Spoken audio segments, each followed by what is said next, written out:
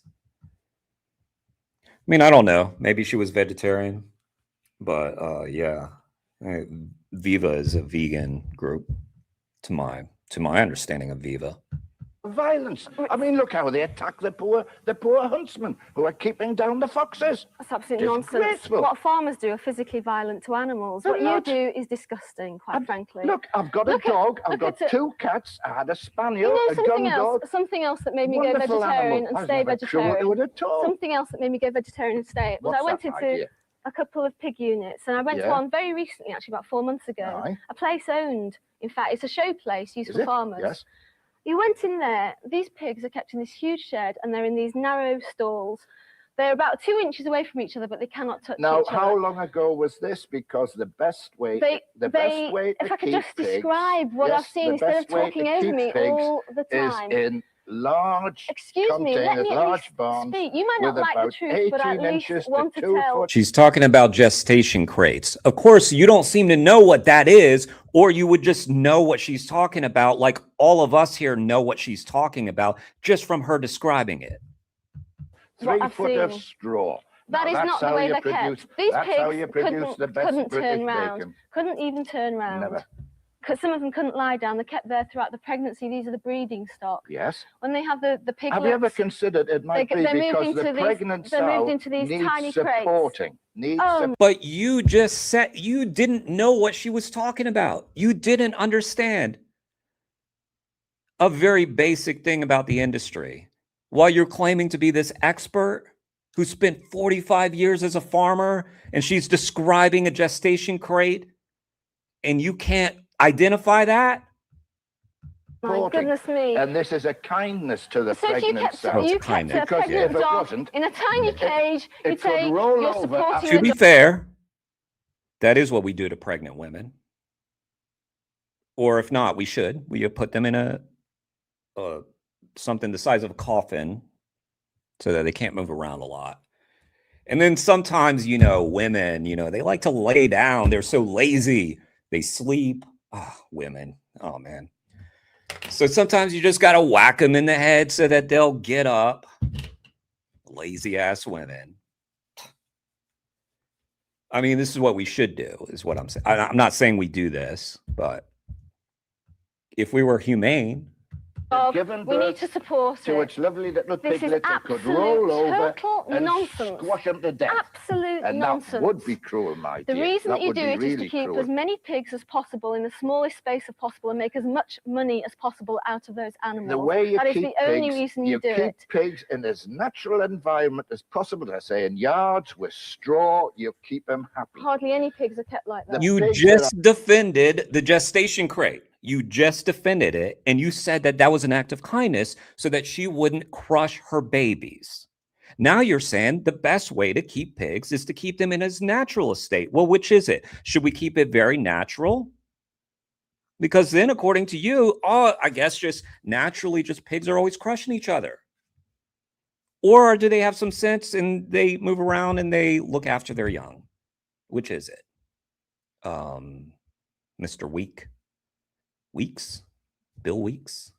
I know are, and they're happy, grunty little animals, and they've got their own little dunging pens outside, and they have a very, very happy You know, life. and pigs are very produce some jolly sociable good eggs. animals, don't you? I mean, Pardon? that pigs are very sociable Pigs are. animals. Some people even keep Vietnam I pot-bellied know, as pigs. pets. I mean, they might keep Vietnam pot-bellied Bill Weekses as pets, but I don't think you would, dear. They're very But- sociable, Oh, they're they are. intelligent, Yes, they're highly, if you like, highly if you like intelligent them going creatures. around the house. I mean, I prefer to have our little Jack Russell Terrier and our 2 pussycats. You prefer your dog because you like to think, well, let's make as much money out of farm animals and kill them and treat them the way we want. Where I don't want to do that to my dog. But But you've what I'm got saying to is, make money, dear. what I'm saying is, I there's don't- no difference really between your dog and that pig. Why on Well, the one there is. hand I mean, say, a why pig's on got the a one snout hand and it goes oink, oink, oink, and our Jack Russell, it goes bow wow when I go in. But there's a You see what I mean about him thinking that he's like a cartoon character? Like he's talking to her the way he probably talks to his grandkids. And like I said, it's reinforced, I'm sure. It's encouraged by his family because they all think he's funny. He's like this clown. He's just a joke. to everybody. But A dog and that pig. Why? Well, on there the is. one hand I mean, say, the why? pigs. And you know what? There are people like this in my family. Like I've known people like this. There are people in my not too distant family that are just like this guy. And I feel like I know him. I feel like I know this guy. Does everybody have someone like this in their family? I think they do. Yeah, I think everybody does. Got a snout that goes oink, oink, oink, and our Jack Russell that goes bow wow when I go in. Yeah. But there's a bit of difference. I mean, if you cannot tell the difference between a dog and a pig, dear, I think some of you. And they talk to you like this even when you're a fucking adult, and it gets tiring. And you're just like, and every time you see them, you're like, it's just an afternoon, and then you imagine in your head, what if it was like this every fucking day, and then you feel sorry for their wife, and then you treat her with more compassion. Ideas I think you're slightly missing the point here. Slightly missing the point. What I'm trying to say is that a dog is an intelligent animal, very sociable. So if you kept that dog in a small cage throughout its pregnancy, denied it any freedom, it couldn't even lie down standing in its own filth. Our dog. Throughout its life, Well, thank God you it would be hasn't been pregnant prosecuted. yet because, You would be prosecuted for cruelty, wouldn't you? Yes, indeed. Of course you would. And so would do the farmer do who's the same doing to the what you're pig. saying. Do the same to the pig, and that is just accepted as normal because it's just institutionalized. Look, Nilf, you're on point, but damn, I was gonna say, like, Mary's got one too. Nilf coming in with the zingers. I think that factory farming should has to be even legal. Or conform, I should And if say, you don't- to the most rigorous anti-cruelty regulations. And the inspectors can walk into any farm any time of the day and night and have a look at the ways in which these animals are kept. And most of them are kept in very, very comfortable, happy conditions. No, they're not. They're kept in disgusting conditions. I don't think so, dear. I mean, I've had a lot of That is experience going why on do you farms. think so many people are giving up meat? Why do you think there's so many I millions of honestly vegetarians don't. I in Britain? really don't know. Quite frankly, it certainly hasn't affected our family. I It's would never because give up people are opening their eyes to the reality of modern farming. They do not want to be cruel to animals. Also, they don't want to jeopardize their own health or the environment. But they're That is not why they're going jeopardizing their vegetarian. own health. They're not course they are. jeopardizing the Of course environment. they are. I mean, you get protein from a meat animal, meat, yes. It contains all the amino acids needed for healthy life. Now, if you're going to have it, can I pour that out for you, my dear? I'm not such a monster as you like to. Could you pour me one, please? That's very kind of you. I mean, if you're going to have a vegetarian diet, It's what they eat. They eat soy. You're getting the soy protein from the animal. got to say, have two different types of vegetables and eat them together to get the balance of amino acids. Look at this guy. Together. Look at this. Wait. Look at this giant soy boy. He's a big old soy boy and he doesn't even know it. Have two different types of vegetables and eat them together to get the balance of amino acids you need to build up a proper protein framework for all the things that protect you. Get all the things amino that acids protect, you need in meat. All the things that protect your health from about 60 or so diseases are in fresh fruit and fresh vegetables. But meat doesn't protect your health. No. It causes cancers and it causes heart disease. It's one of the biggest killers in the entire world, and people are just beginning to realise this. I didn't go vegetarian because of health, but having worked for Viva and looked at all the medical papers almost throughout the world, you come How to the can conclusion... you look at all the medical papers from throughout the world? You make these blanket statements. What I'm saying is, I don't object to you being a vegetarian. Because as a national organisation, we get I hold of love these eating papers. vegetables, and I also eat meat. I wouldn't try and say to you, you must give up eating vegetables. You must give up eating fruit. I'm not and telling you've got to have you. a meat-only diet. I'm not telling you you must do anything. I'm just saying accept the... Well, we know that you wouldn't tell her to stop eating vegetables because you don't care about her and you don't care about anything. That's the issue. She cares, you don't care. That's the difference between you two. You're a buffoon, she's a serious person. She cares, you don't care. truth. The truth, my dear, is a very nebulous thing. Forever. Adolf to what the Hitler truth thought he is. had the truth. I mean, Look, I Yeah. always liked. Yeah, Adolf Hitler thought he had the truth. And he treated people like you treat animals. Kind of like you think you have the truth. And you treat animals like Hitler treated the Jews. To look at any argument in a simple, dispassionate manner. You have made weigh money. the pros You and make the money cons out and of come farming down. animals. The pros and the cons. I don't think you've done that. It sounds like you're the emotional one. You're the one talking about how, talking about roast like it's porn. And you thought that that would emotionally appeal to her or be funny. Ah, guys.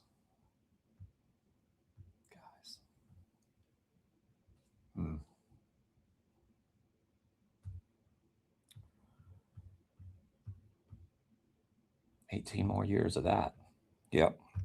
So you're not going to accept the truth no matter what that truth is. You've made money out of farming animals, so you won't accept the truth. I made money out of farm You're animals. bound not to accept the truth.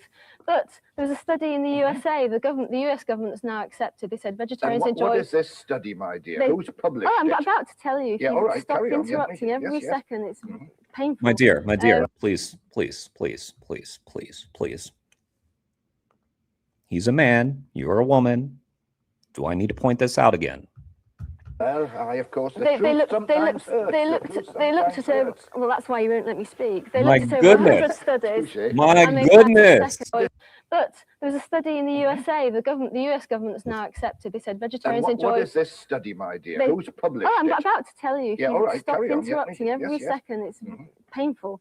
Well, of course, they looked at over, well, that's why you won't let me speak. They looked at over 100 studies, and they found that vegetarians get up to 57% less heart disease. They get up to 50% less of all the cancers. Do they really? Yes, they do. I mean, well, this is quite whatever you say, my dear, staggering. I'm still sticking to me beef bread and me burgundy. You stick to whatever you want. You stick to whatever you want, but don't try and stop people from finding out the truth. I'm not. The more they attempt to find out the truth, the better it is, and the more they'll come down and support my constructive.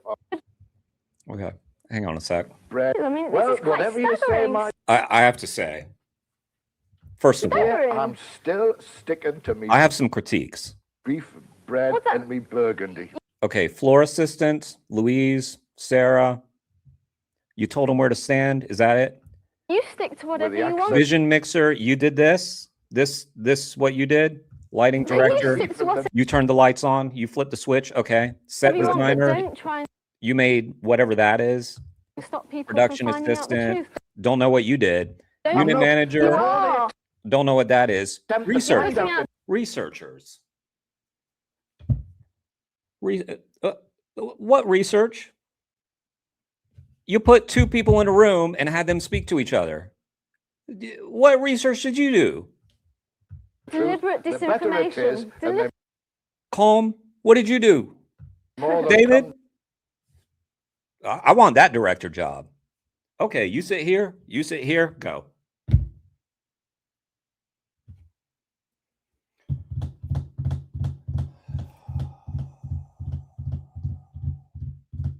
Five minutes. That's what you did. Series producer. Down and support my constructive arguments and criticism. Whatever they were paid. And that's the fucking BBC. Of course it's the BBC. Of course it's the BBC. Whatever they were paid, it was too much.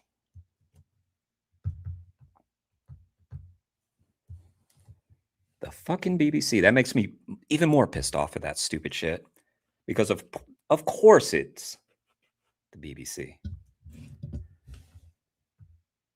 I mean, it's supposed to be a standard of quality, right? Okay, I think this will make us a little happier. I got one more pulled up. Let's get through more on this channel. Okay, this is Red Herrings, Trouble in the Ark, 1986. Documentary with a slight arty feel, okay? That's good. It's a good start.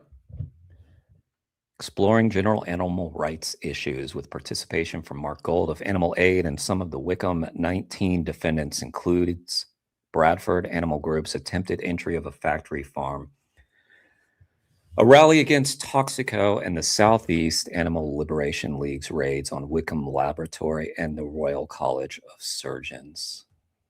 All right, we'll close on this one.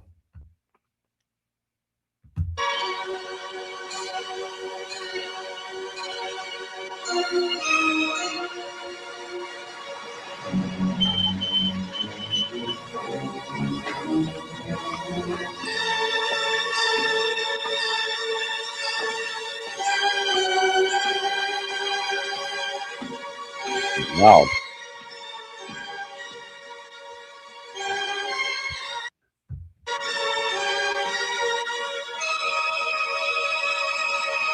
Now this guy did some directing.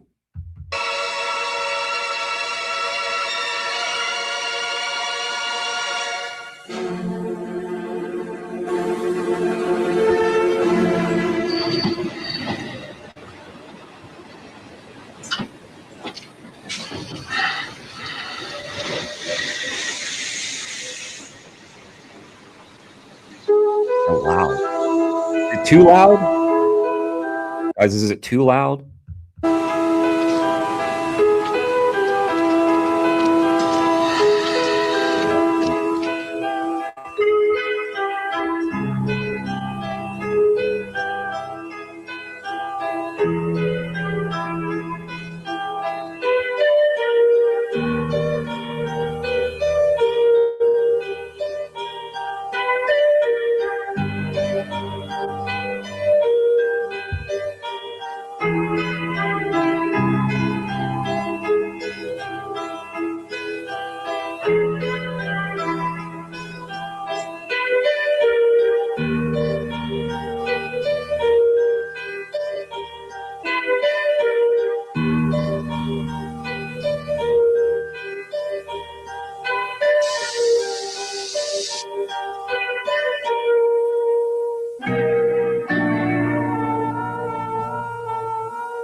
Do you think that animals have rights?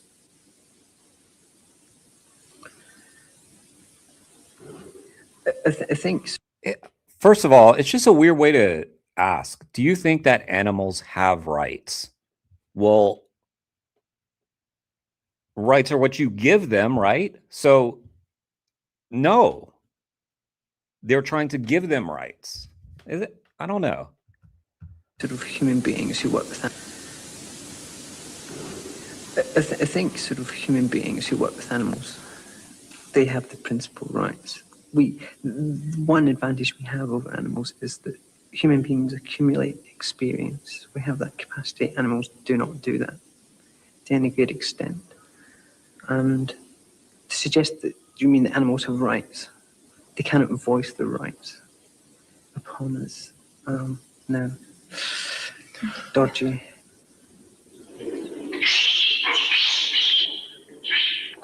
I think I would have to say that, in my view, humans do have priority over animals. And therefore, I justify what I do by saying that I would rather kill a few hundred rats than have another deformed child born.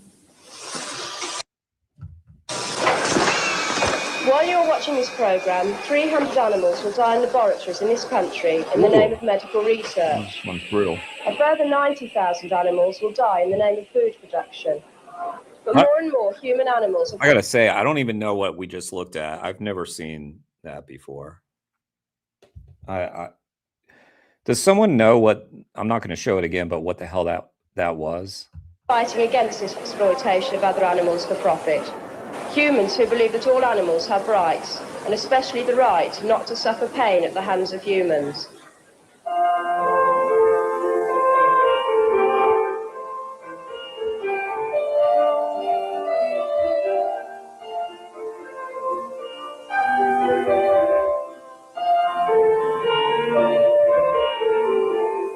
I've only really been within the meat industry for a year, despite the fact that I sort of worked in family butcher shops, that type of thing.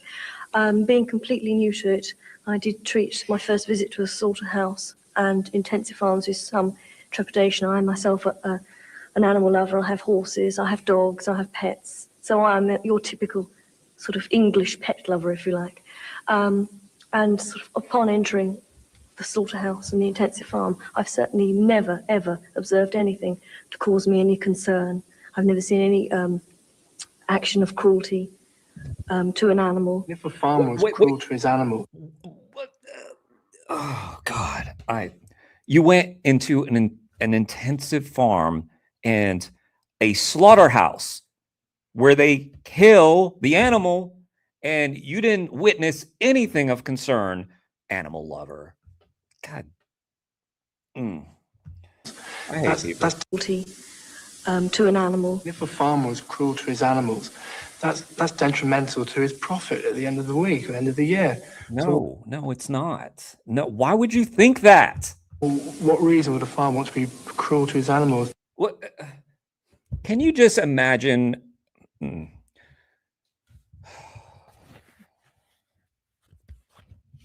Imagine that there's someone like in your Imagine there's someone that you're looking after and they can't speak, and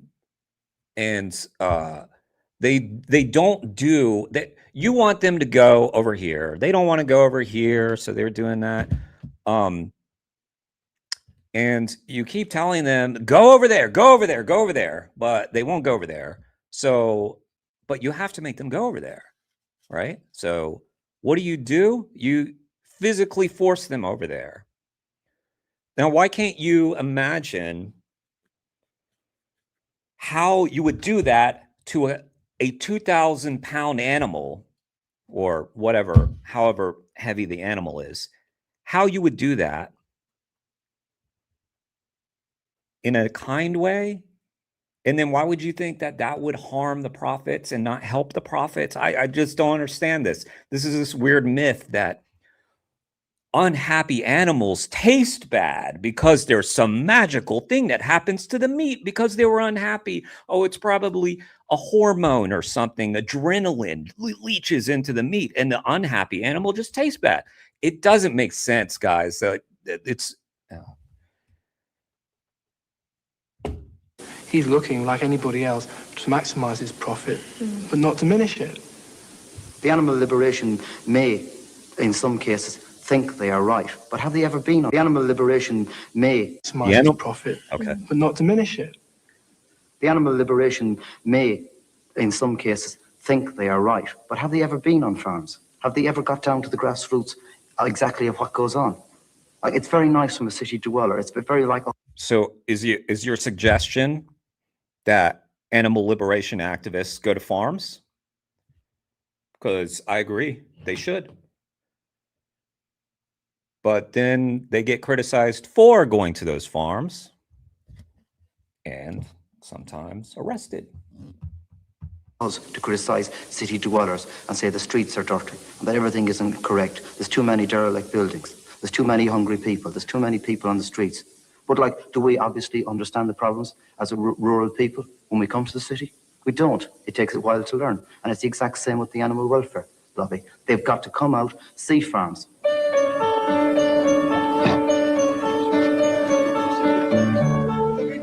See it, please. This way the farmer comes to see it, please. Please. You know, on private property, you've been asked. Just remain where you are and speak to the farmer and come to you. Where's their shop? This way, dear. No, you haven't got the address to start with. None of it. Complete disinfection. Everybody, nobody. They're completely disinfected. Disease orders to start with. Disease orders. And you'll know that you've got SVD, and you've got IV, anything like that, you could be carrying it. No, I have not. Nothing. No. Nothing to see. You can't come, you're not disinfectant, you aren't wearing the right clothes, and you're trespassing, every one of you. Smoking away. But that guy said, do they ever go to the farms? Now they're at the farm, or whatever this is, and now you're criticizing them. We can't win. That is public yeah, that's his public health problem. Have you got any idea? First person that steps round there, I wouldn't want to be with. I wouldn't want to be one of them. Give them the birthright. Give them the birthright. Have you got one? Yes, I got the birthright. Right then, bugger off. Freedom. Yeah, that's your answer. Give them their birthright. Get them out. Don't get some work done. We work 7 days a week. That's never done a day's work in your life. He's just playing really arrogant, yeah? He's just answering one question with another, smothering it all up. Like, he won't let anyone in to see what's going on. I mean, look, put chickens ending up like that, yeah? And like he said, oh, they're all healthy, covered in feathers, doing fine, yeah? They're cooped up in little boxes sort of thing, you know? It's just not on. It's like getting stuffed up in little boxes, eggs coming out, and then they're just getting cooped up and left to die sort of thing, getting force-fed, pumped full of food, things like that. It's just not on. This is the people like that just in for it for the money. They just don't care about humanity or things like that. Why can't we go in? We want to know. Where do you live? In Bradford. Where do you live? Right then. Can I go in your house? Yeah, if you come round. What for? Is this your house? Are they at your house? Well, I don't know. That's up to you. I mean, if you want to go into the office, you want to go into the animal rights building, if that's what he does, you want to go into the office, sure, come on in. They're trying to go to your workplace, not your home. Is this your home? Well, what are you coming in for? What to do with you? You don't We want want to come in because we want to look at these birds who are kept in terrible conditions. Is that right? How many have you got here? Is that right? How many birds have you got Is that here? right? Yeah, it is right. Is that right? I thought they were challenged to go to the farms. No, I'm not showing you nothing. Well, why? What are you ashamed of? I'm not showing you nothing. Oh, Because you anybody who comes round, we had a party round, we take school parties, right, all sorts, ladies circles round, and every year, I don't know how many people come, children come looking round to start with. No. Why not? They didn't know I need to come. How did you manage to sterilise and disinfect all these children so that they could come in and we can't?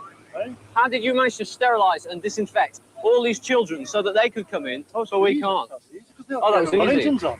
They all came with Wellingtons on. Yeah. Most of the people here have got Wellingtons on. Where? Have they? Yeah. Where? Look behind you. Do you know what a Wellington looks like? Who the hell are you anyway? Who am I? I'm just the person who's coming here to see this disgusting Well, place. what did he do? Why shouldn't you? Why should I? I'm concerned about those animals in there. How old are you? What's that got to do with it? Precisely. Absolutely. You've just hit the nail on the head. Excuse me. No, it's not your... What? What's that got to do with it? Precisely. Why should I? I'm concerned about those animals in there. How old are you? What's that got to do with it? Precisely. Absolutely. You've just hit the nail on the head. Excuse me. No, it's not your dude. You mind your own business then. What's not to do with you? What I got to what? He lost the thread of what he was asking there. Exploitation is everybody. How old are you? What's that got to do with it? Exactly.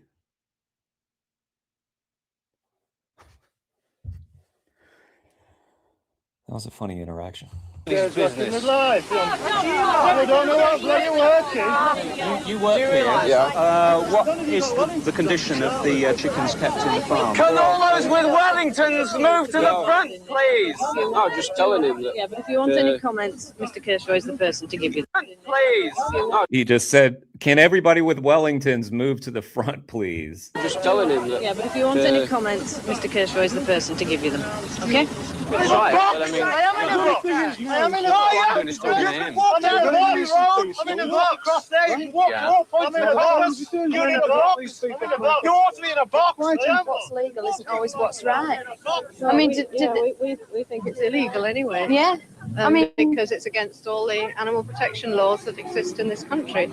It's only that it hasn't been brought to court and proved to be cruel that people go on saying it's all right. I mean, the ministry has passed laws which include the battery system, okay, but if it went to an impartial court and was judged according to proper animal protection viewpoint, it would be deemed illegal. And in Germany, it has been deemed illegal time and time again, and they are now just coming up to a further test case which might actually outlaw the battery system totally in Western Germany. So we're just one step behind them.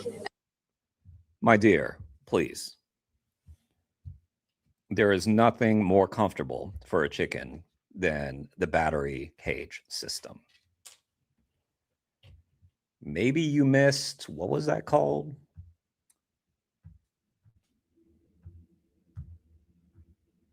What was it called? Maybe you missed A Room with Two Views, Vegetarianism from 1996. You should have been watching the BBC. And if his battery is so up to standard and there's nothing wrong with his chickens, why did he refuse the offer and letting one of us in? My love. You're so sincere. You remind me of my wife. In with a camera to show everyone how beautifully his chickens were kept. He totally refused that. He wouldn't back his mouth up with his actions. Well, and these pictures we have are certainly his chickens, and he denied this, so he presumably thought that they didn't look up to scratch, and I bought them personally, paid 85p each for them, so we know perfectly well they are his chickens. He didn't seem to know what a chicken should look like. He said, "What's wrong with that chicken? There hardly any chicken there. A pair of legs, three feathers, and a scrawny neck." Someone showed him a picture of what a chicken should look like to educate him, and he just tore it up and threw it away. He didn't want to know, did he? Didn't want to learn. No. I can tell you all about this. You're a veterinary You've probably got 20,000 birds here. Are you a veterinary surgeon? There's probably 40 to 60 million birds in this country, laying about 250 eggs each a year in tiny little cramped cages with 4 or 5. Who's keeping ends on it? There's lots of people. I've got 2 of yours. Two? How many more have you got? Why have we only got 2? How you doing, Wesley? Nice to see you. We're watching some old historic videos, Wesley. And sadly, we're seeing how little things have changed. Because I don't have enough to know. Why do you want to know? Why do you all show us how to do it? There's lots of examples. There's deep litter and free-range farms. Show us how to do it. And then say, look, you should do it this way. Chickens in battery units in the cage system, I feel that I'm not under stress. They have everything. They have everything they need. They have food, water, ad lib as they want it. Control ventilation, lighting. I'm doing well. See, if you put a chicken... Can I shout you out, Wesley? Is that okay? Can I shout you out? I don't want to put you on the spot or anything, but... With its wings spread out, it covers pretty well three battery cages, which shows that... Guys, that's my buddy Wesley. Some of you may have noticed that a lot of my thumbnails on my channel are just so professional and they look good. And you notice a contrast. You see me live, you're like, wait, that's what he looks like? And then you see my thumbnail and you're like, something's not right. Well, it's because Wesley here took some great photos of me, and that's why I have professionally done photos for my thumbnails. Okay. So Wesley took this. Hang on. I don't want to frighten you guys, but I have to do this. Wesley took all this and then turned this. I'm sorry. I'm sorry. Yeah. That was a good job, Wesley. Hang on. It's hard to do this from it. Hang on. Oh, shoot. I've messed up everything, guys. What did I have? Okay. Wait. I don't know what my tab is open. Oh, shoot. There it is. There it is. No, that's wrong. So, you know, if you're ever in the situation where you want lies to be told about how you look, Wesley can do that for you. if the birds were allowed to spread their wings inside the cage, then the cages Very would have to talented. be at least 6 and if not 7 times the size that they are. It could be argued that this hen is quite different from those in the cages, but I must tell you that it's only 2 years since this one was set free from a cage. It was just the same as those 2 years ago. If we open the front of these cages, the birds should Didn't notice. run out just as though they're kids released from school. But you see, in fact, they don't do that because they've become institutionalized. They've never been used to anything except life in a cage. Yeah, fixed it. No civilization in the history has eaten animal produce like we eat it. And it's bad for us. And it's also bad for us because of the hormones and antibiotics that go into most modern production. For instance, all animals in factory farms are fed large doses of antibiotics over their lifespan. And these kill off not just the bad bacteria in the gut, they also kill off good bacteria. And they leave the system liable to invasion from much more dangerous strains of bacteria, and so worse diseases, in other words. And these can be transferred to humans when we consume the meat. And there's a very great danger that in the long run we may be leaving ourselves open to a disease with the potential to spread like typhoid, and we will have no drugs to treat them because our bodies have developed a resistance to those drugs. So in the long term, I think that modern meat production could be leading to very, very serious health problems. Well, firstly, I wouldn't use the term hormones. I'd use the term growth motors. Growth motors? These hormones, I'd use the term growth motors. These growth motors... Okay, you can call it whatever you want, but that doesn't change the fact that it's hormones. And antibiotics are added to the feeds, and they're added by injection to the animal. The fact is that there has been a lot of problems. There's undoubtedly, we can't dispute this in the meat industry, there are a lot of problems as regards antibiotic and growth motor additions. But there are very stringent guidelines being introduced as to the use of these products. For example, I was scared there for a second, but thank God they introduced stringent guidelines. the EEC have completely banned the use of growth motors. We in England have clamped down on the use of synthetic antibiotics, and we're only using natural antibiotics.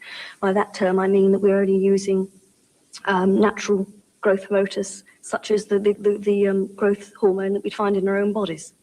Do you know the difference? I don't call what she said words. I call them poop motors. Wait, no, poop.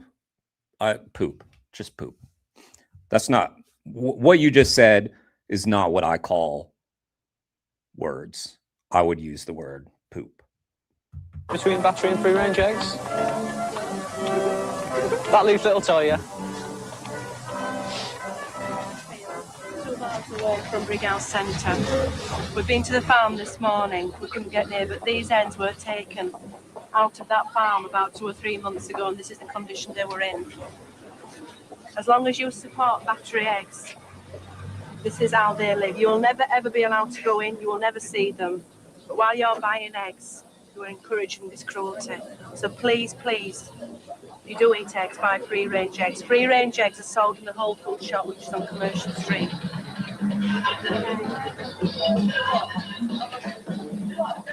Have you ever considered why? What you said, even if it is true, that hens are kept in such conditions. It's basically because the consumer is only prepared to pay a price for eggs at the other end. If you go into any of the big supermarkets, the average consumer is only prepared to pay so much. You take the price of free-range eggs, it's much higher. It's basically the elite that can afford these free-range eggs. The average person on supplementary benefit, they don't have very much chance whether they like free-range eggs or not.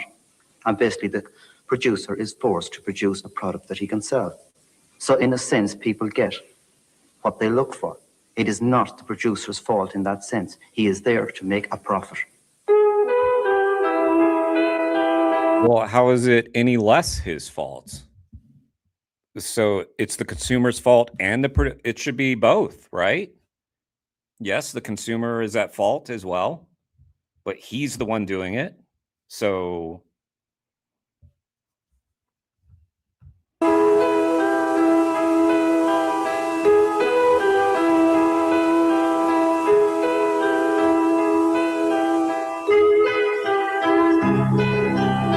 The next train to arrive at platform 6B, the 11:58 Dre's train, charter service to Ledbury. The 11:58 Dre's train, charter service the Dre's train. That's the eye test. to Ledbury. The 11:58 Dre's train, charter service to Ledbury. Train approaching platform 6B.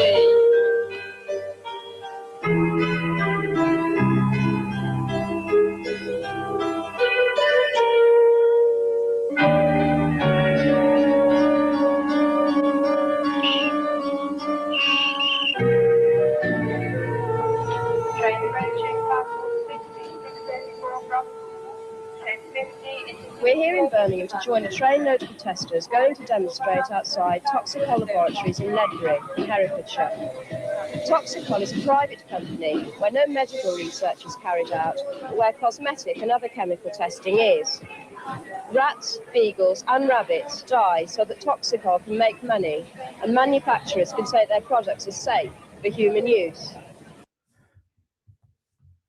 I just think it'd be cool if this actually was like real footage, and that's how normal everybody was acting around this giant bunny. Make money and manufacturers can say their products are safe for human use. Robert, could you tell me what is the Dre's test? The Dre's test was introduced in 1944 and is one of the nastiest experiments carried out in British laboratories. All manner of noxious chemicals, including pesticides, shampoos, industrial chemicals, even right control gases, are put into the eyes of conscious rabbits. The test is allowed to proceed for 7 days to see the effects of damage on the eye. No pain relief is given. I can in fact read the exact procedure if you'd like. The lower eyelid of the rabbit's right eye is gently pulled away from the eyeball to form a cup, and the specified dose is gently placed into the cup, ensuring that the syringe or spatula does not touch the eyeball or conjunctiva.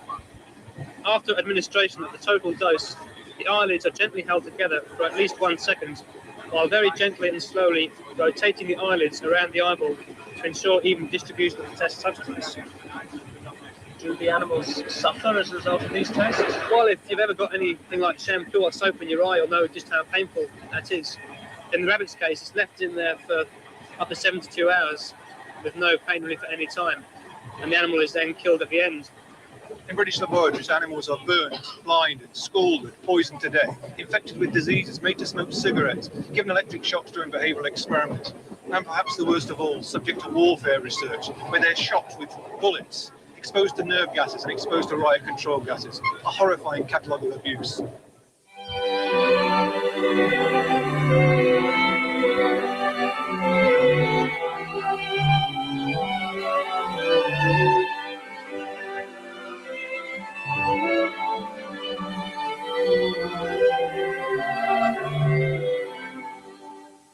I'm a research technician. I've spent 7 years working in the field of medical research. Particularly, we were looking at the effect of drug treatments during pregnancy and its effect on the fetus and on the newborn. Why the fuck are you talking like that? Why are you doing that with your head? Who does that? It's as though she was mocking the music that was just playing. Well, on animal drug treatments during pregnancy and its effect on the fetus. Technician. I'm a research technician. I've spent 7 years working in the field of medical research. Particularly, we were looking at the effect of drug treatments during pregnancy and its effect on the fetus and on the newborn animal. is this why like that started? Like that, you know what I mean? Do y'all know what I'm saying? That I didn't know people actually did this. I thought people just were mocking things when they did. Never mind. I just did. I don't think I've seen someone who actually talks that way. I'm also a postgraduate student with several sort of years experience with working with experimental animals.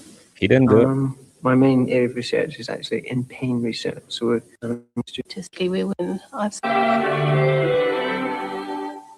I'm a research technician. I've spent 7 years working in the field of medical research. Particularly, we were looking at the effect of drug treatments during pregnancy and its effect on the fetus and on the newborn animal.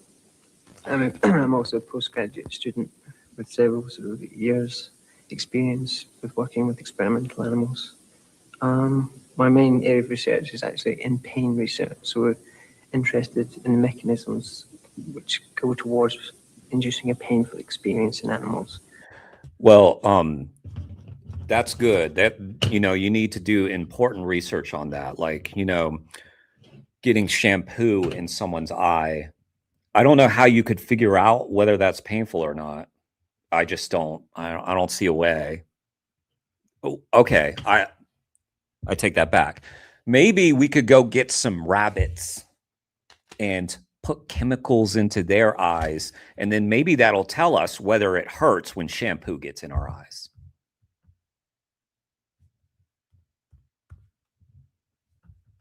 With obvious implications, yeah, in relation to humans. PhD. And so my work involves using PhD, please. Hand it. Honorary PhD, please. Animals which are completely anesthetized. One particular type of research I did, we were looking at the effect of... Oh, sorry. PhD, please. Do you think she makes that sound too? Do you think she goes... Like when you're talking to her, is she like... It's just weird. Her posture's strange. ...lives is taken during pregnancy. Can't get over it. For this, we would take a pregnant rat, we would give her the drug by stomach tube because we wish to approximate the way that a human would take it. For this, you just hold the animal up by the scruff of its neck and introduce... I can get you that, Wesley. But the Animal People is about the Shat campaign, not the ALF.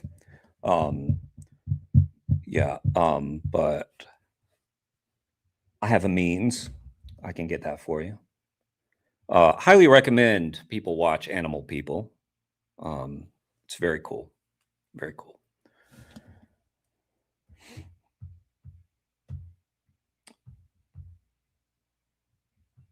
Yep, NILF. Yeah, you can find it. I think I know a specific site. A tube through its mouth down into its stomach. This is not a painful procedure, and in fact, if you're doing it every day, you find that very quickly the animals get used to it and cooperate with you. They actually open their mouths for the tube to go down. You administer the drug for the prescribed length of time, allow the animal to come to the end of her pregnancy. If you want to look at the effect on the physical structure of the offspring, you have to perform a cesarean section. At the end of the experiment, of course, you do have to kill the animals. It's not practical to keep them, and of course they would die naturally anyway. The lifespan of a rat is only something like 3 years. Well, you have to kill them. Otherwise, they would die of old age.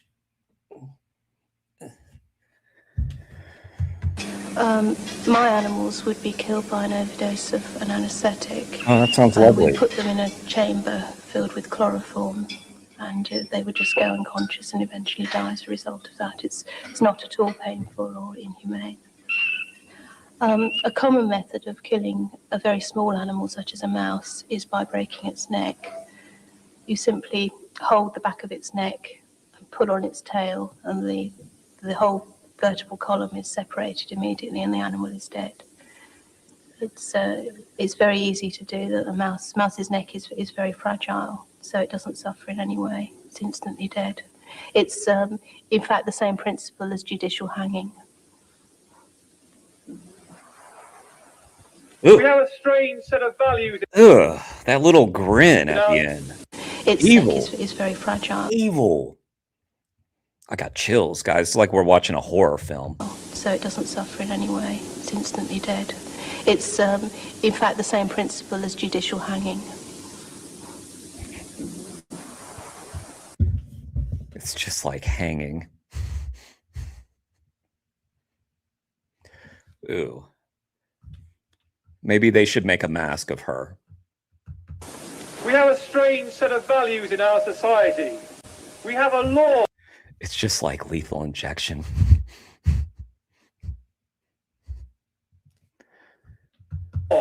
A law which Brian says, a law which actually allows the infliction of pain and suffering on innocent creatures.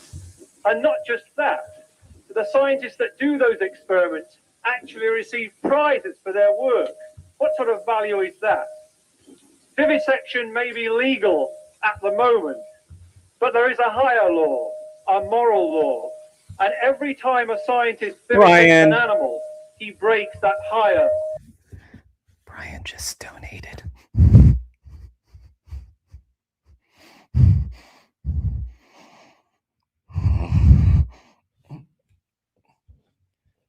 Thank you, Brian.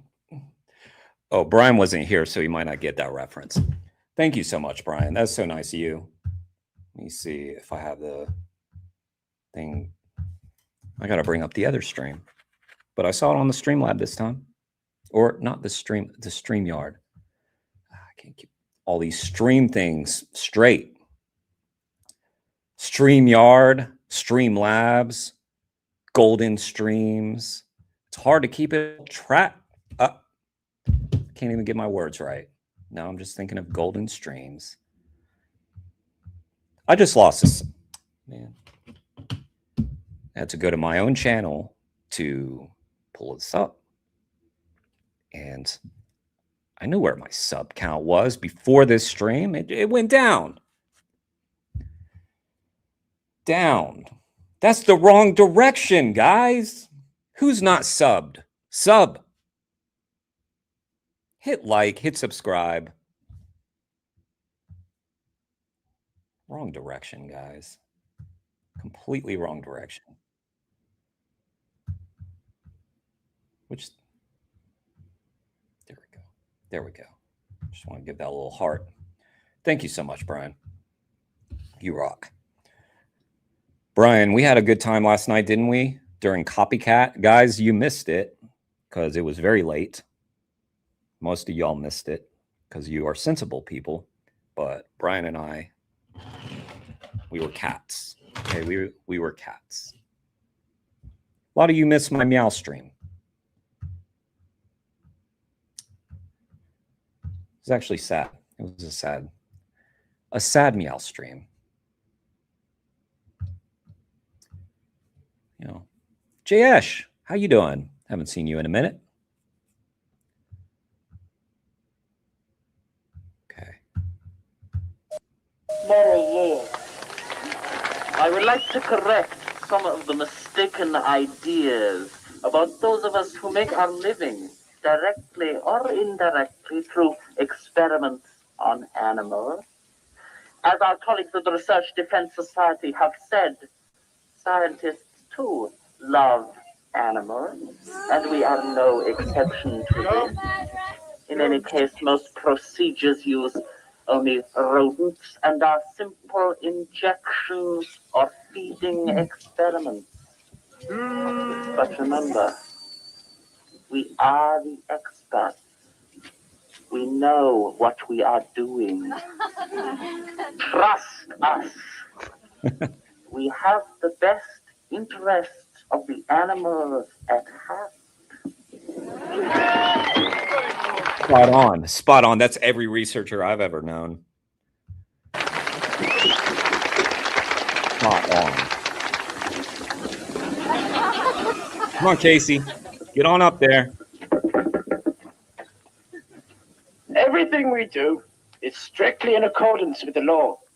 It is true that the 1876 Cruelty to Animals Act allows animals to suffer pain in experiments.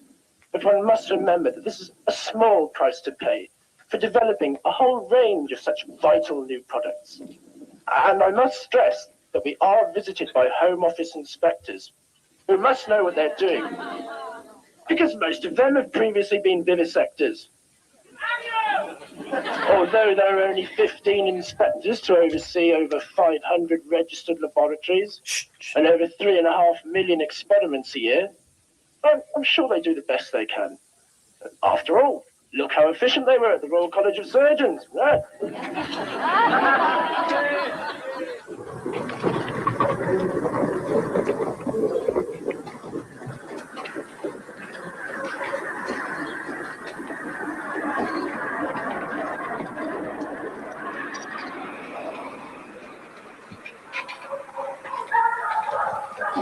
There's nothing down there, they're empty. It's all empty. Some dogs in there, Mark.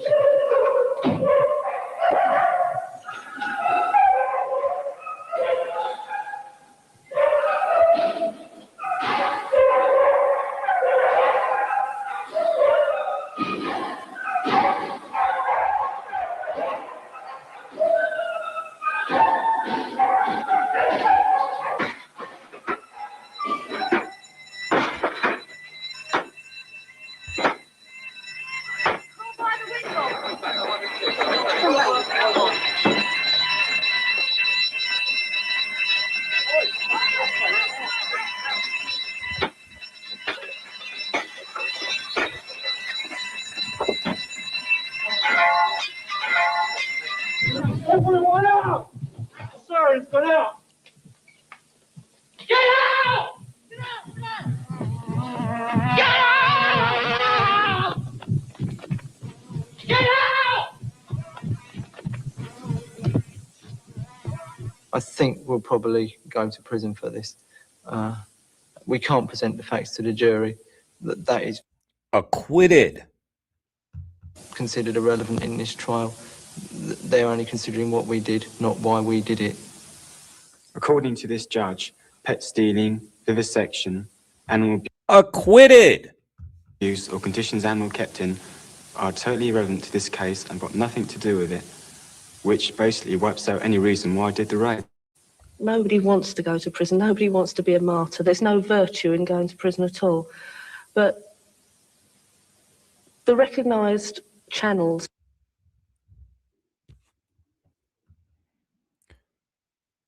don't seem to be working. The government aren't taking any notice of us. The factory farmers aren't. The vivisectors aren't. Somebody has to do something about it. And if that means that I have to go to prison, then so be it. In this country, I think a lot of people would like to ignore what's going on behind these closed doors. But once you actually see what's happening, you meet people and you find out that these stories aren't horror tales. They're actually true. They're true horror stories. And the more you become involved, the more you think the public have got to know this because they'll want it stopped. Yeah, direct action is a difficult one. The public often are opposed to certain forms of direct action. But I think it's important to say that in the animal rights movement as a whole, direct action is only one part of it. There's literally thousands of people out every day campaigning peacefully, which never makes the press because it's not newsworthy. As well as that, of all the violence that the animal rights movement has ever indulged in, it's nothing compared to what is actually going on behind the closed doors of laboratories. The argument that the animal rights movement is just full of violent people who are out to hurt other people just doesn't stand when you realise what they're up against. The kind of stuff went on inside Toxicol, that's real violence. They're the real extremists.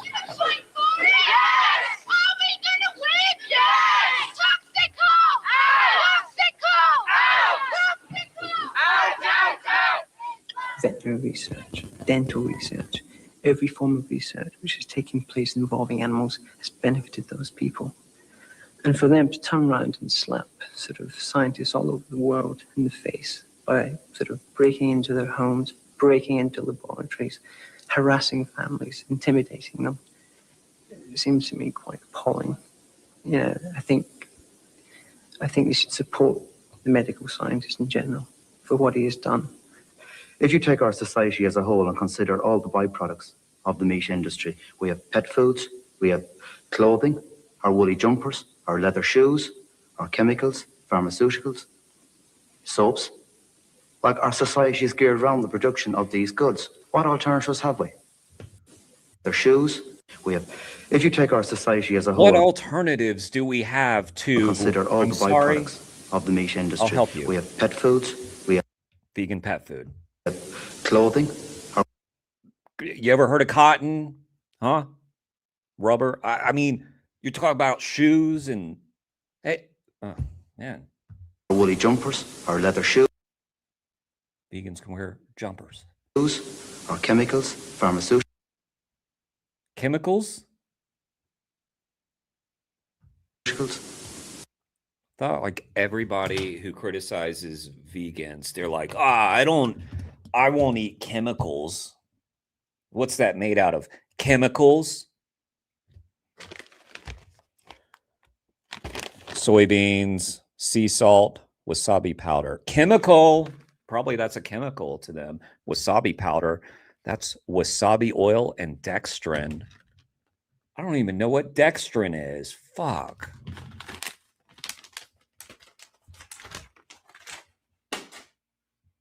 No more. Soaps. Like our society is geared around the production of these goods. Oh, yeah. So many soaps are made out of vegetable oils, you moron. Just bought some today. Coconut oil.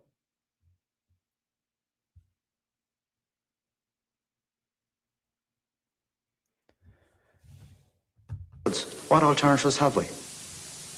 I just told you, you're not listening.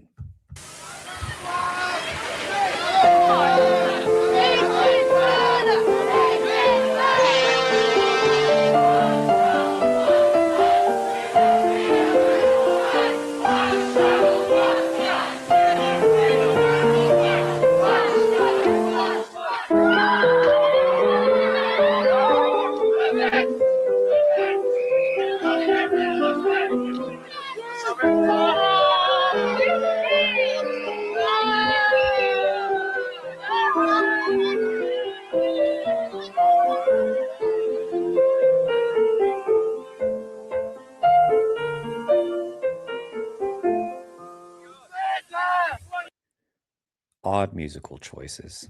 Why can't you let us do that killing things in there? The light's not Don't you understand? Don't you understand? Hey, Don't you understand? No. They're killing things. Can't you see? Can't you see? BBC again. But that one was better. That was good. I enjoyed that. What's up, Allison? ABC. Nerds. You guys. Everybody's showing up right at the end. All right, I'll pull up one more video. One more video. Because I hate to disappoint.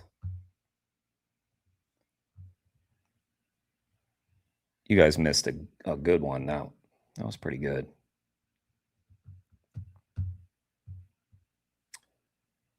All right. What next, guys? What next? Undercurrents. Rabbits don't cry. I don't think we want to do that one. Hunt sabs. Done a lot of hunt sabbing on the channel. Watching the hunt sabs. Shack campaign. Watch animal people like Wesley's about to do. A lot of hunt sab stuff. Always. What's this? Let's check this out. Oh. Southeast Animal Liberation League video featuring news clips and interviews covering both the abuse of monkeys at the Royal College of Surgeons plus the use of stolen pets in experiments. That'll be on the same theme as what we just watched, so let's do that.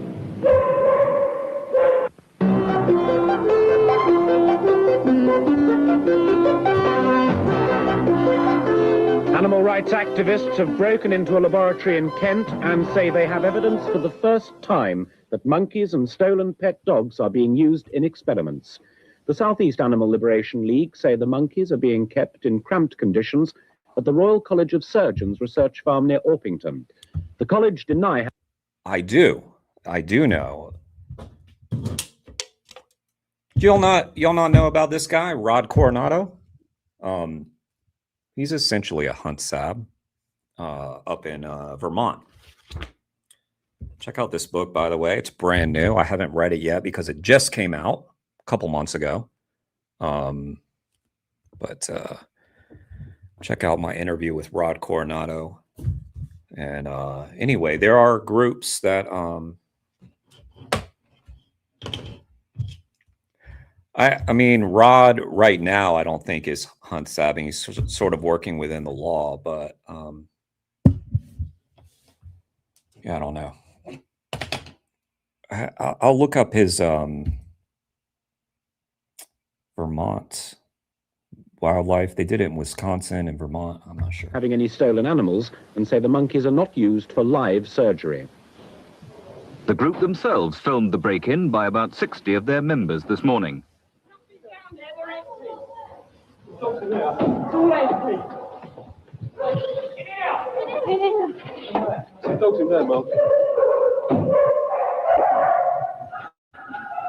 They claim to have uncovered slides and files which they later copied. The slides are all of monkeys. According to the Royal College of Surgeons, monkeys are You can quote me on used, that. but not for vivisection. According to the Home Office, there's nothing new in their use. Until 1980, it wasn't necessary to specify that the license was required for a monkey. Only then were they given the same status as horses, requiring specification.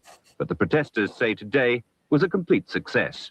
All about 6 months preparation work went into it, where small groups were going to the laboratory and looking around it, photographs taken with telephoto lenses, and we also wanted to see where the police would be coming from and how long they would take to get to the site after the alarm was raised.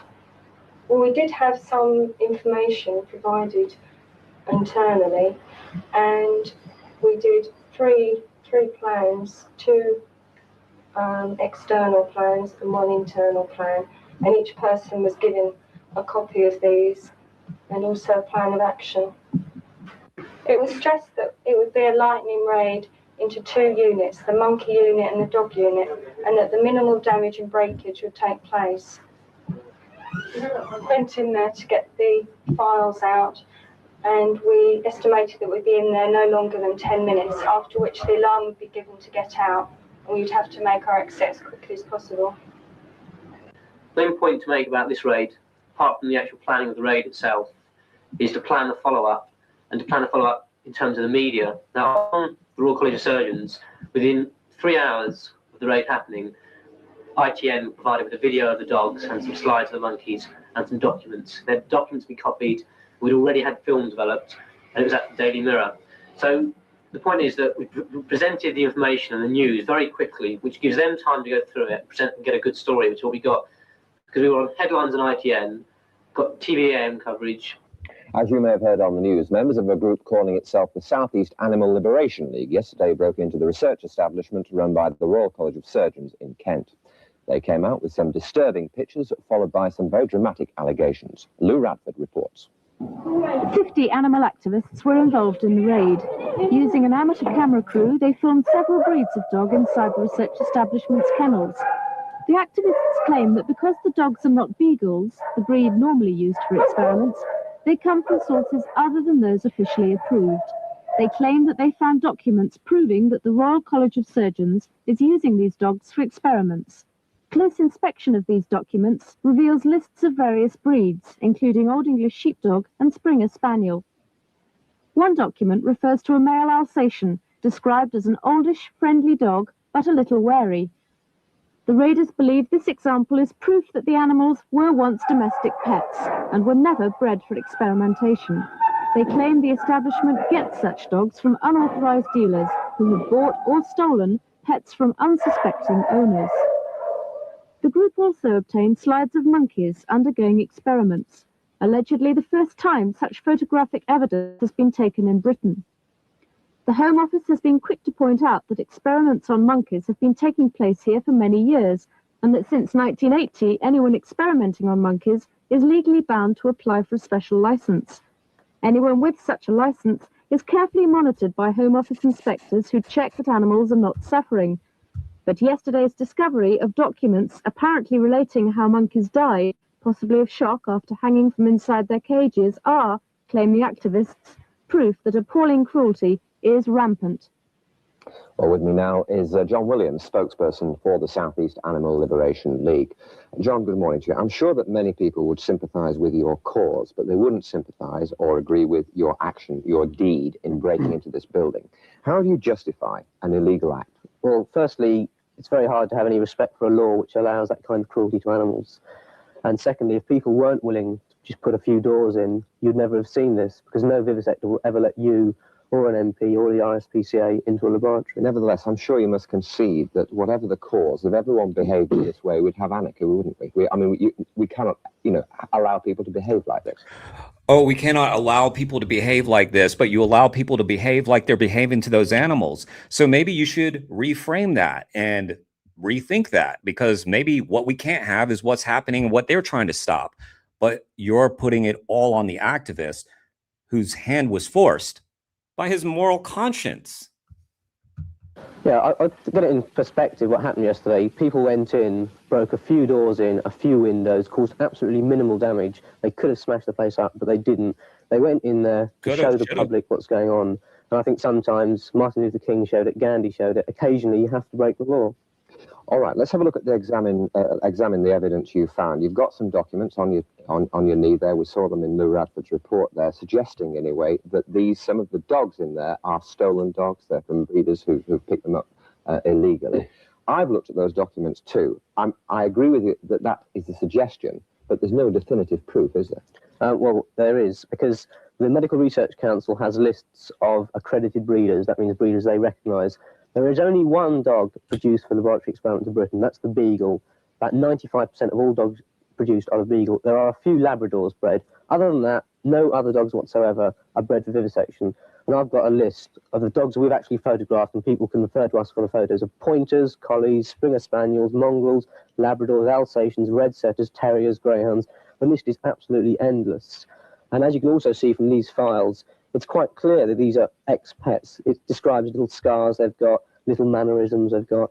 So clearly, if people are able to see these and we can get them to a wide audience, we're confident that someone in the country will recognise their dog. But is it likely, John, that a body such as the Royal College of Surgeons would behave in this way? Well, it's absolutely likely, and the reason is that they're a registered charity, and unlike in this, is it likely, John, that a body... We're confident that someone in the country will recognise their dog. But is it likely, John, that a body such as the Royal College of Surgeons would behave in this way? He can't wrap his head around it, that an institution with a lot of prestige and power could do something wrong? Is this BBC again? You just can't imagine that.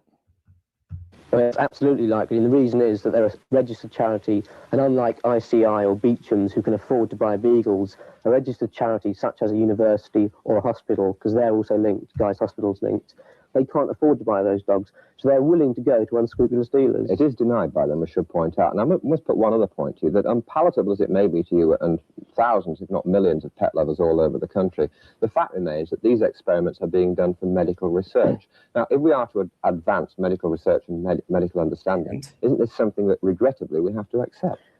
Vivisection has absolutely nothing to do with health. The main motive of all vivisection is healthy profits for the drug companies in the end, not healthy people.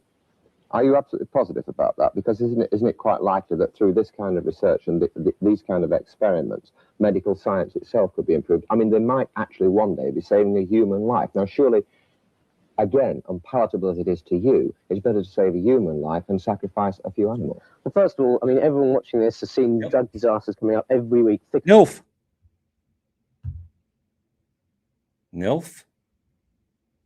Don't leave me without sweet nothings. Come on now. Speak your mind, NILF.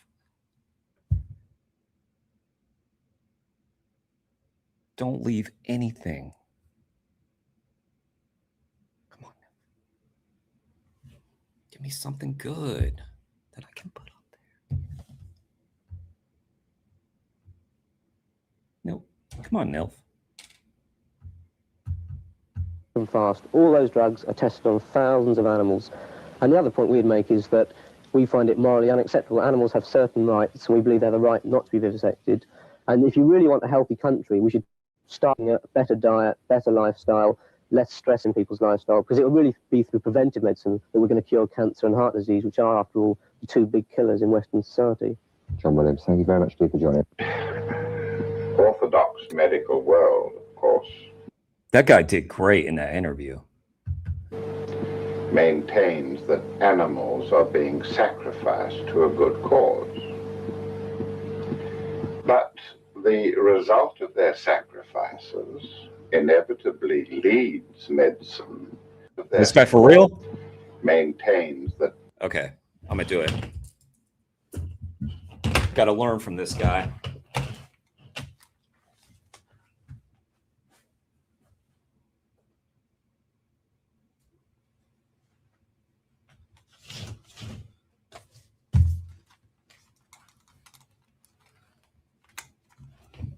Okay. Animals are being sacrificed to a good cause. But the result of their sacrifices inevitably leads medicine into the cul-de-sac of drug therapy. There are many other methods of treating mankind than merely through drugs and surgery. The thing that is basically wrong is that we are using dreadful methods, harmful, cruel methods on animals. Oh, I thought I can't do it. I thought he was. Damn it. Guys, I thought he was with the other side. My bad. My bad. I'm sorry. You were saying. No, your lighting is great. I mean, perfect lighting. That's good. And your cadence. Very. Produce harmful, cruel methods on animals to produce a system of treatment which is going nowhere anyway. It's important, I think, to have someone That's pretty good. who That's pretty looks good. smart, like wear a tie, etc. Because that looks, from the point of view of the public, it looks good. You don't come across as guerrillas or terrorists. You just come across as average people. You need to have one person has the I feel like task really. I feel like I still want to do it. I still want to do it. Because I mean, all right.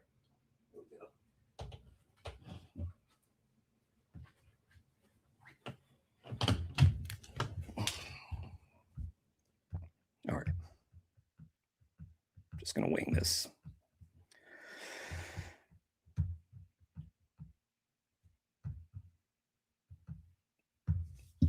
The problem with the BBC is they make these documentaries without taking into account the victim of the actions of the animal exploiters. It's beyond them to consider that an institution such as, what was it called? Shit. Damn it. What was it called? Someone save me. I'm just going to make it up. What was it?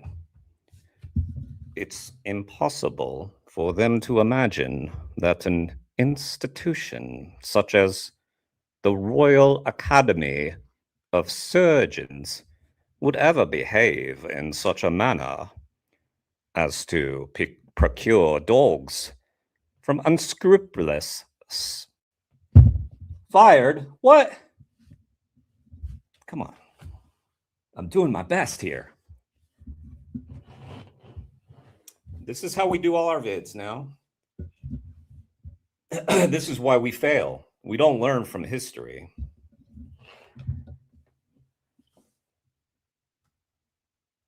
Okay.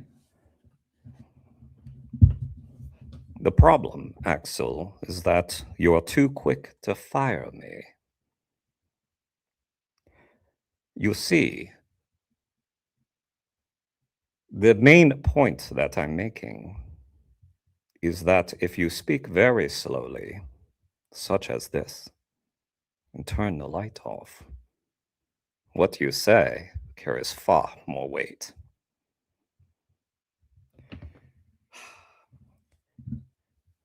Damn, tough audience today. Tough audience. All right. Give me a script to read then. How about that, Axel? You give me a script, I'll read it. I'm keeping the lights out just for dramatic effect. And because a lot of you guys have been here for a while and have seen enough. You guys have seen enough.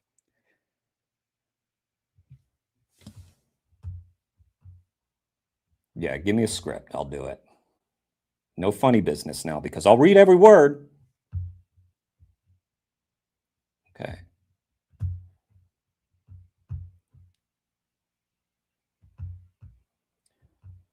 Where's the thing? Present.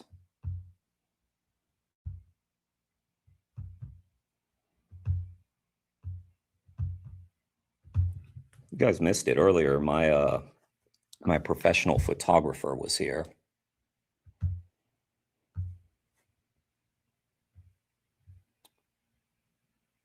Southeast, is that it? Yeah, that's it. The upfront person, the person who's going to go on the television, go on the media, who they can contact. The media would like to have someone they contact. So it's important to have a car ready to take people up to Fleet Street. It's important to have photocopying equipment and have developing equipment and get it all done as quickly as possible. The second aspect of the follow-up is to get the follow-up of the campaign itself. In this case, 10,000 leaflets have gone out within a couple of weeks of the raid happening in the area which we believe the dogs are coming from. Additionally, we've done large blow-ups of the photographs of the dogs, and things are planned, a number of different things at all different levels are planned for the Royal College of Surgeons. So, but in a more general instance, it's important that while you're planning the raid... Allison watched the Meow stream. So the question for the rest of you is, have you watched the Meow stream? Brian watched it. Did the rest of you watch my Meow stream? Did you? Did you?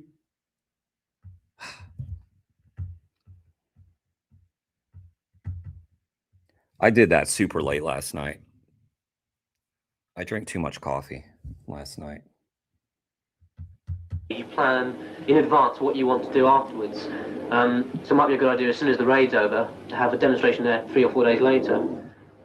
See, the point is that certain elements in our movement, certain people are still preaching the fact that all we should be doing is rescuing animals and smashing up laboratories. Well, both those are very excellent pursuits, but in themselves, they're not attracting the media they were originally. 5 years ago, taking beagles out, rescuing rabbits, etc., was publicity. It was newsworthy, but it isn't anymore. When we consulted papers before this event, they weren't really interested in the aspect of it. All right, I'll do it.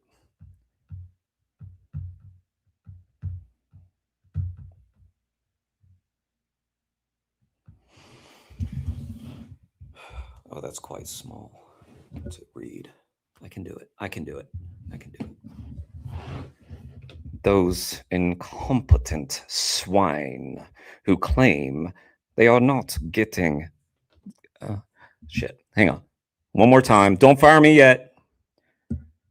Those incompetent swine who claim they are not gutting monkeys alive, caught in the act of lying for our most gracious activist. Not only this, but they can't even lie in good lighting, which sounds like a play on words. It does. Well done, Axel. Well done. Jayesh, good to see you. Thank you for hitting the like. Okay.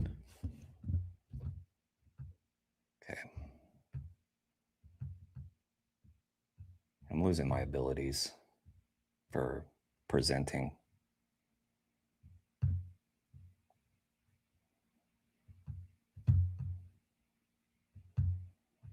Still on this guy. Rescuing the animals. They're more interested in what's going on in the laboratory and in video coverage. So it'd be nice if groups looked to the future and looked at being flexible in our approach. This raid was different from all the other SEAL raids. Obviously some areas I can't go into. You know, when I watched In the Dark, it does feel like movie time. It does. bring my foxy friends over here. Wish I had some popcorn. For security reasons, but we were willing to examine the whole tactics of CM. An important point on any of these daytime raids is that when the video crew go in, they should be well protected and well guarded and helped by the animal rights activists, because they've got the task of carrying fairly heavy equipment. They've got to be worrying about things like light, sound, etc., and all the technical aspects. So it's very important that when you're on a raid, if you see video people, you show them around, you break doors for them or whatever, but you must aid them, because after all, what they're taking is the most important aspect of what you're doing. Perhaps the only thing that didn't go to plan in this whole event was what happened at the Daily Mirror. We took slides that were stolen slides to ITN. They were well aware they were stolen, and they were willing to use them. So we naturally assumed that the situation would be the same with the Daily Mirror. But we took some slides along, fortunately not all the slides, and we showed them that they realised they were good dramatic slides. So they took them.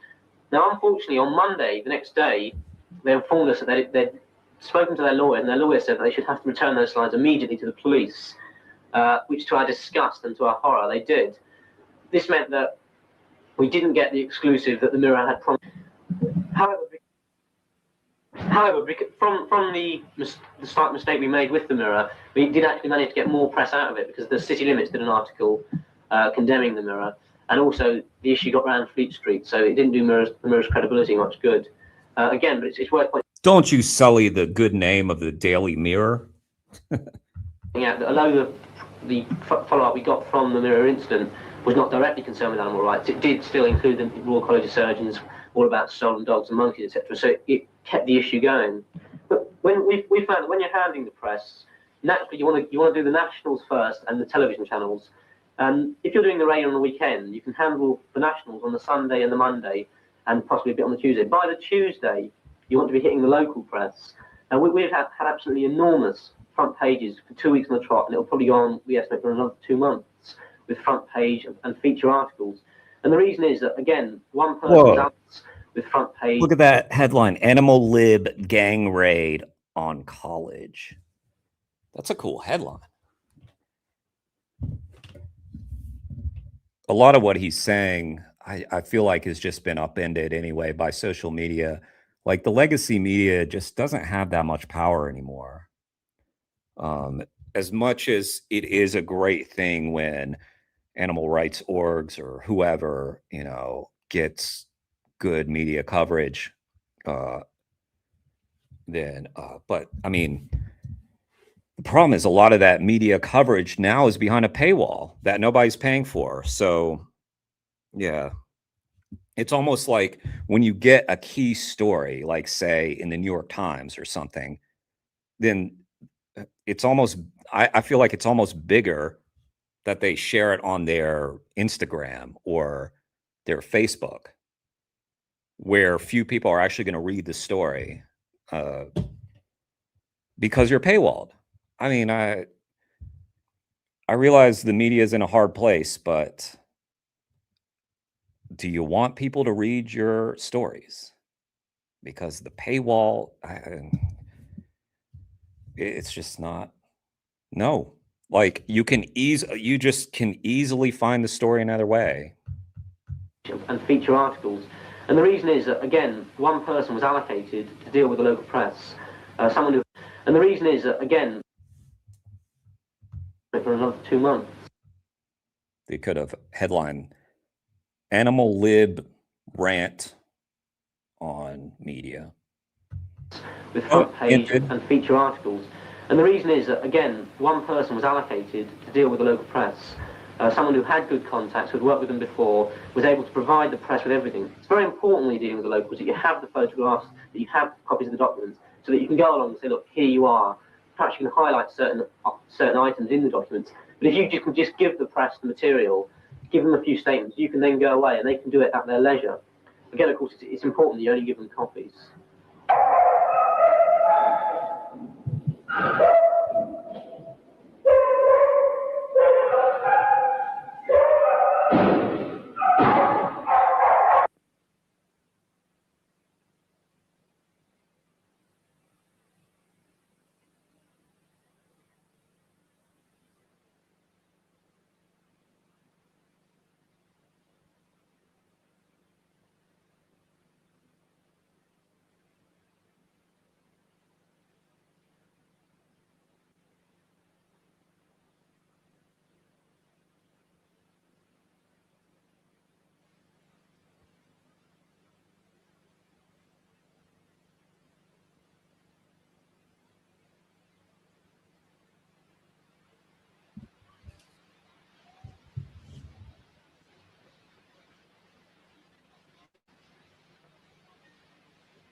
Oh boy.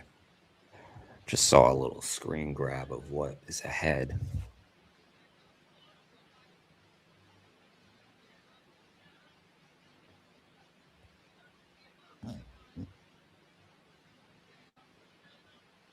These are sad photos.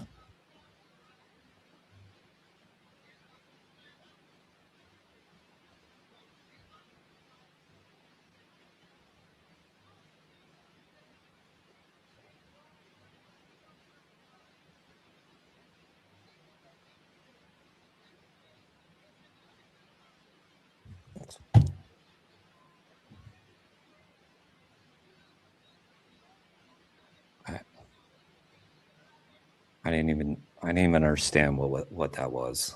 I mean, something in their mouth, obviously, but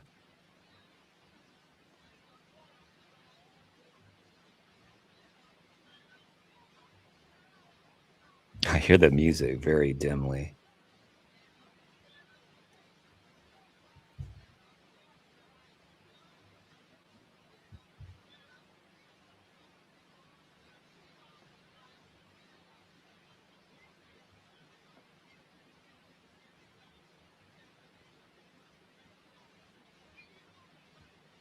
How we doing, guys? We all right?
Three and a half.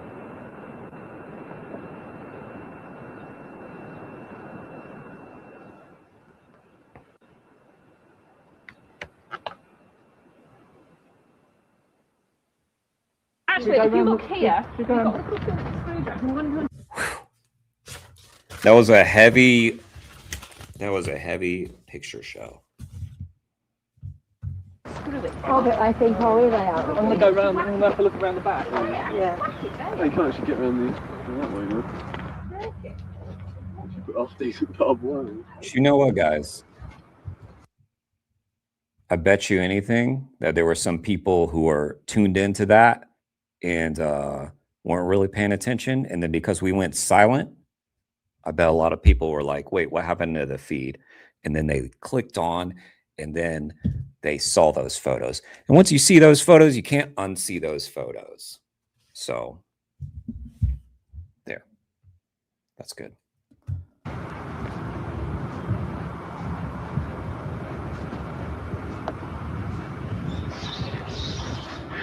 No. Always fighting. What's the price? Yeah, you can see in. So what airline is it then? British Midland have stopped transporting monkeys for research. But yeah, there are like, so there's loads of different animals out there. Out the thing last week then.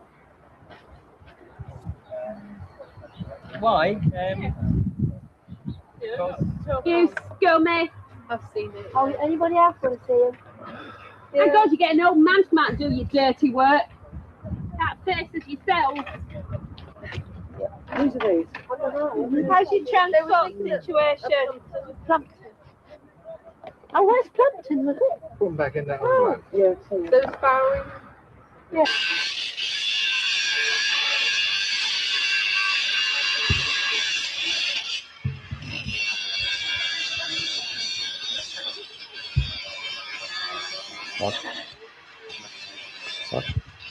Oh.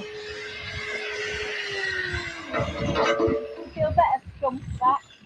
It gives you some sort of satisfaction. Oh, what are you hiding behind the gate for? Does it make up for your inadequacies? Does it make up for your inadequacies? Does it make up for your inadequacies? And you cat around the corner! Right here! Why don't you come out and face us instead of turning your back away? Then You got to hide. of a drill, isn't it, or a You saw? scum! Well, that didn't take long, did it? No.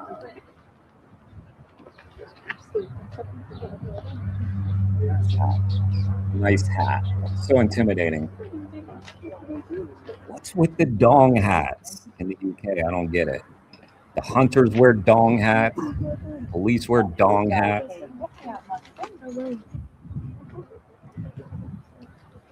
We're like a sunbather. It's all intertwined really when you think that Oh, here they come. lock up the badger set anyway, isn't it? So we're unlocking the house. Or I've been out with people for years. You son of a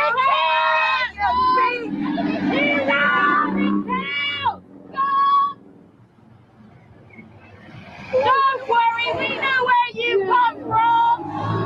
You scum! You disgusting I beat you people, to it, Mary. You may well hold your face! We know where you live! You disgusting people! You scum! The little has changed. Even the penis hats. Cheating. Oh. Oh, not In an politics. unexpected- Not politics. Nope.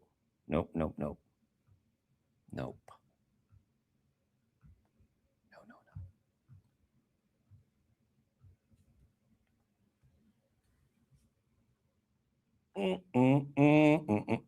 I do like Brian Tyler Cohen, though. Shout out Brian Tyler Cohen. Good channel. Good channel. All right. Well, okay.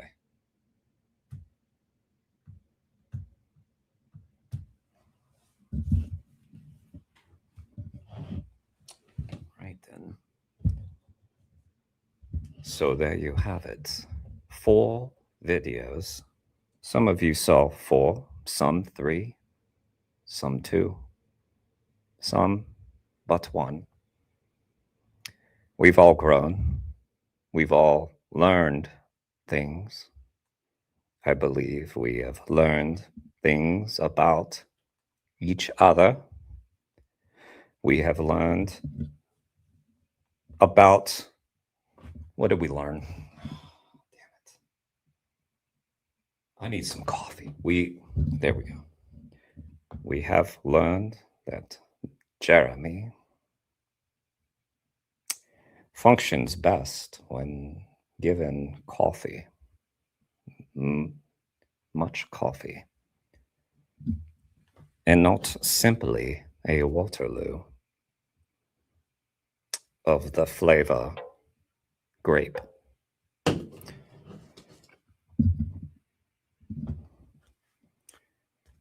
Mary didn't want to know those things.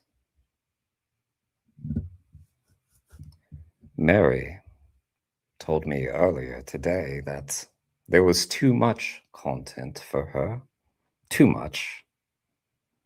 For some, a meow stream is one video too many. For some, a chill stream is just enough. But we all know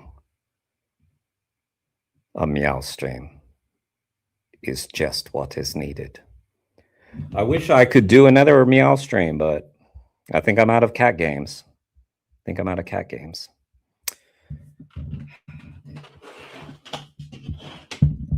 Fox games, out of them.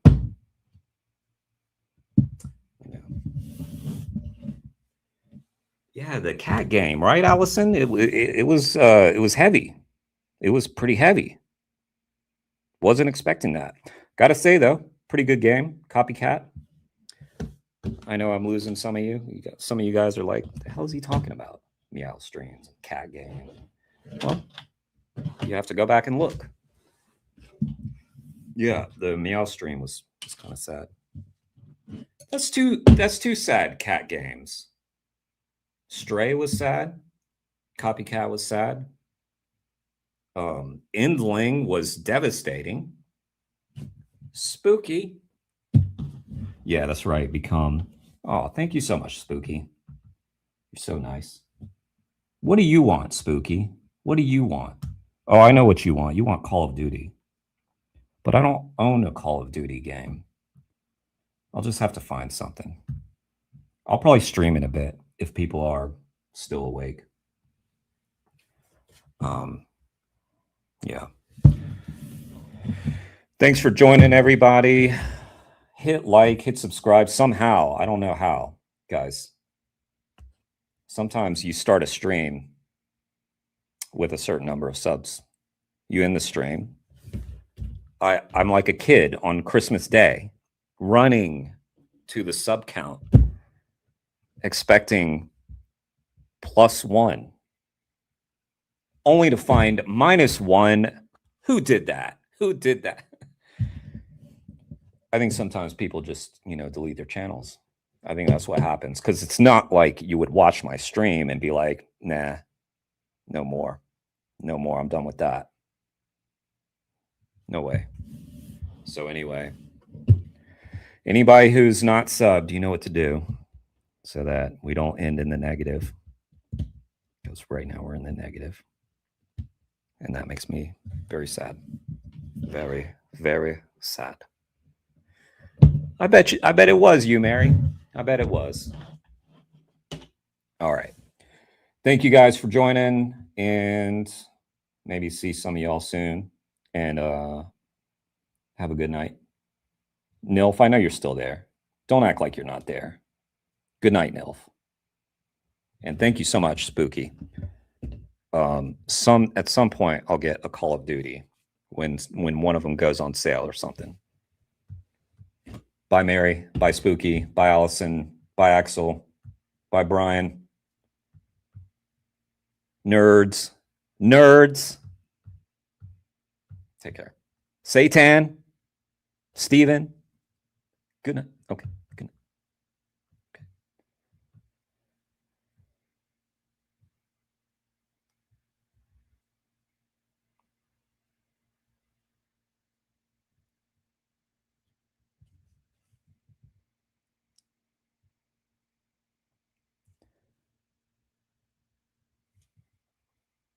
This is actually just a test, just to see how long y'all will sit here with me while nothing's happening.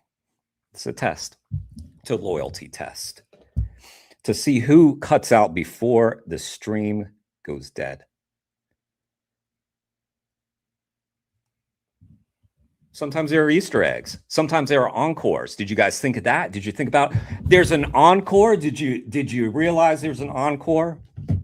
I actually just thought of doing an encore right now. You know what? For the people who stuck around, look, there's only 12 now. There was 20 before. There was 20. We're doing an encore, people. Just a quick one, though. Just because that would be funny. I don't know. Let me back up.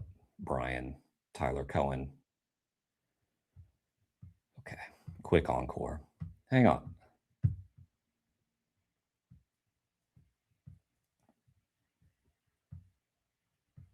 Guys, I can do this. I swear I can do it.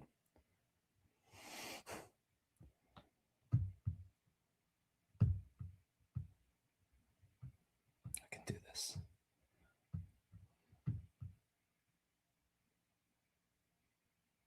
Raid on the University of Iowa.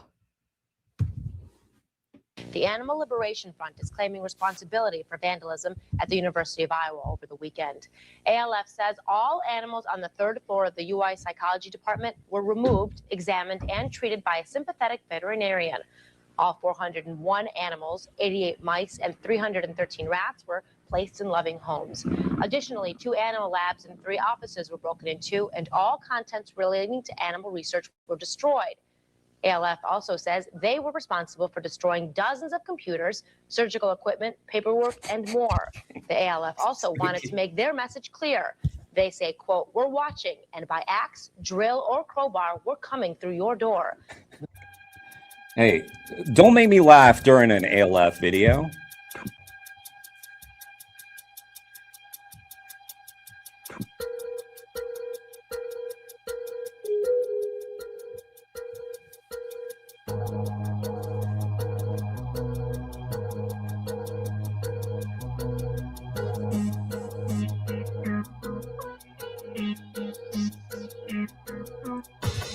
Guys.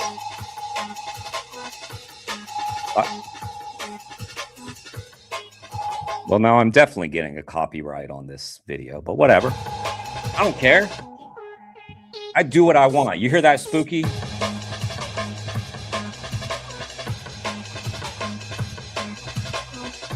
I'm actually scared. I'm actually scared. They got me a warning.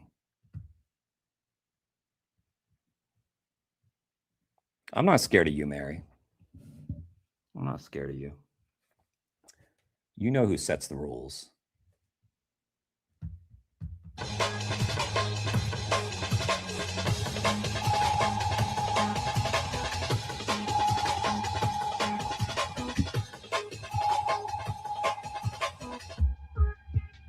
Oh. I have to pause it, I think, every now and then, just to not hit.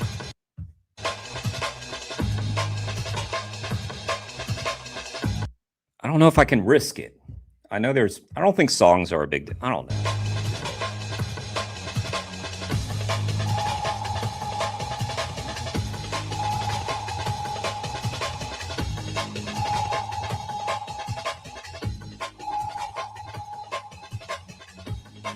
Brian sitting there by himself like a dope. Brian. You should have known that there were multiple streams. Here I am talking to everybody, Brian. Just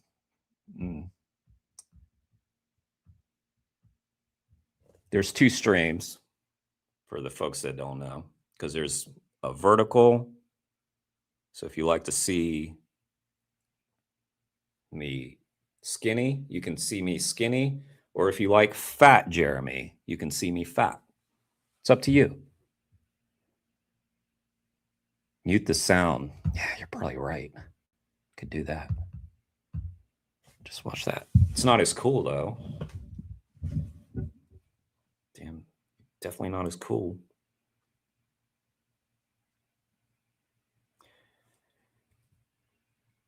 It's not really an encore if you don't have music. What was that?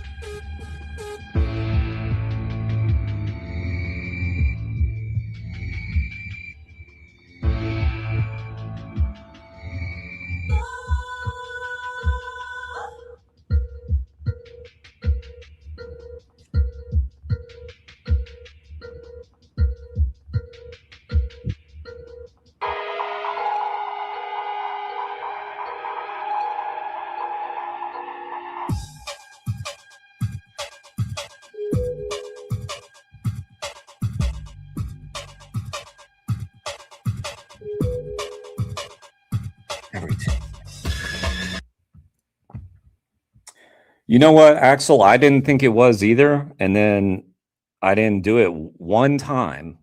And then Kane was in here all like, Jeremy, I only watch you when you're horizontal. I can't watch you vertical. So I had to do it again.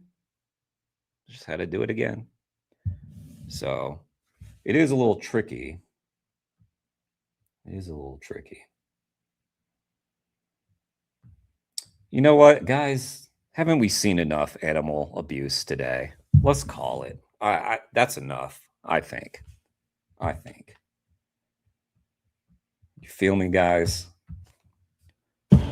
Cutting the encore short. One, the music is a risk. And then two, more animal abuse. All right. Yeah, well, you tell Kane. All right. Good night, guys. Thanks for joining. Take care. Oh, Ben. All right. One more video for Ben. No, I'm just kidding. All right. Thanks for joining, Ben. Maybe I'll see you in a bit. Take care.